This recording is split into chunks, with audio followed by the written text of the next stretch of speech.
Hey guys, it's Michael Mattiazzi. I hope you guys are all doing well. The reason why I'm making this vlog today is because there is a lot going on in the world right now.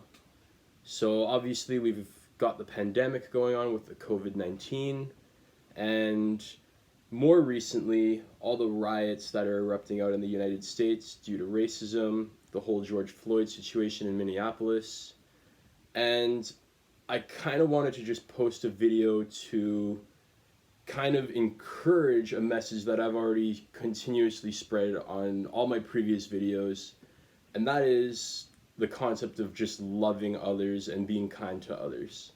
I feel like it's a very appropriate time to be posting something like this, given everything that's going on.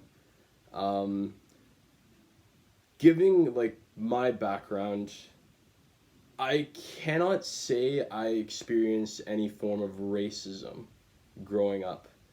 Um, which I've got to admit, I'm very lucky to not have experienced any racism directly towards me. Although, being of Italian descent, when my nono first moved here in 1952, he experienced a ton of racism from the Canadian people that were already living here in Toronto, Canada, where I'm from.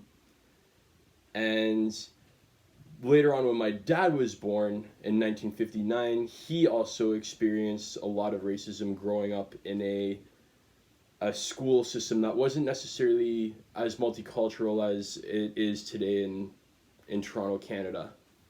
So my dad would go swimming and find signs on the swimming pool saying things like "no wops allowed."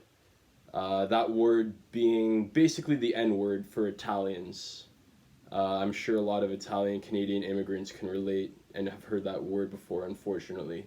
I luckily haven't heard that before. I have never been called that word, luckily. But um, good people like my dad and my nono who constantly were just spreading the word of love, loving their neighbors, doing good for others, not cheating anybody. They grew up facing racism.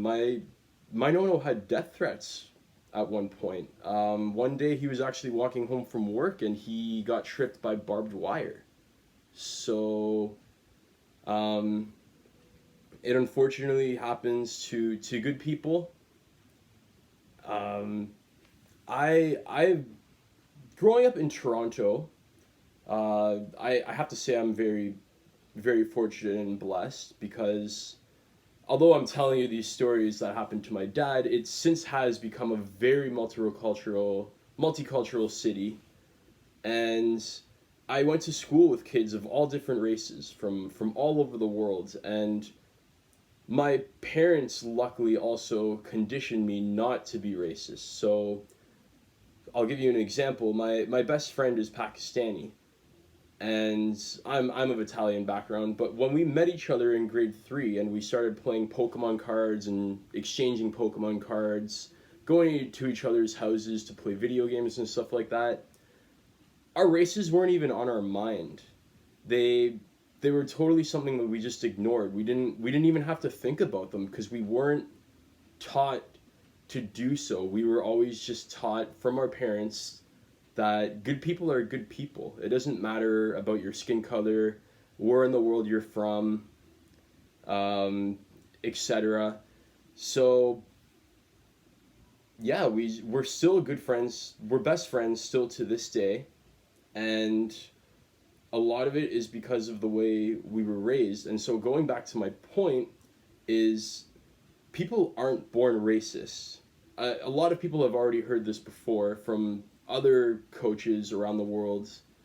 But people, no one's born racist. We're conditioned and we're made and taught to be racist. So we have to find a way to eradicate that. We can't be teaching our children, the kids of tomorrow, to be racist. That has to eliminate, and it starts with us. It starts with the people who already are racist, unfortunately, and they need to find a way to be better. Um, One positive way to spread this message to end racism is like I said before, is spreading the word of kindness, loving one another. Um, Martin Luther King really firmly believed in peaceful protesting. And same with Gandhi. Gandhi was able to move the British out of India, or get Indian independence, I should say. I don't know if they really exactly moved out, but it was all through peaceful protesting, not giving up, knowing that by showing peace and love to others, that eventually they would be able to provoke their message and gain independence. And so I guess what I'm trying to say is, by being kind to everyone else around you, regardless if they're racist or they're not racist, just showing someone an act of love might actually be able to change their mind, regardless of what they believe. One act of kindness at a time. The love you show to others is a reflection of the love you show to yourself. And vice versa. The love you show to yourself is a reflection of the love you show to others.